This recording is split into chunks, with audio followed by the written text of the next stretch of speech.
to go through an installation of the reflections panels, and we're going to outline a few tips and tricks that we've picked up over time that are going to make your installation easier.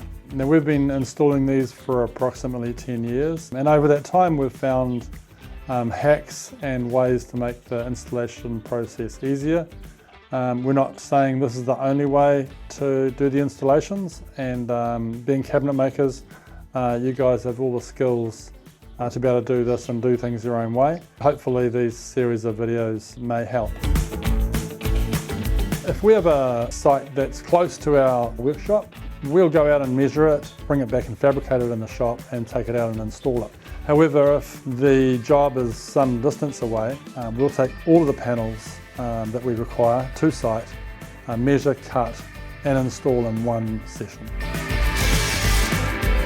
Reflection splashbacks can be used anywhere. They are compliant with New Zealand gas regulations, and we'd ask you to refer to our installation guide, which outlines any setback requirements between the panel and the burner.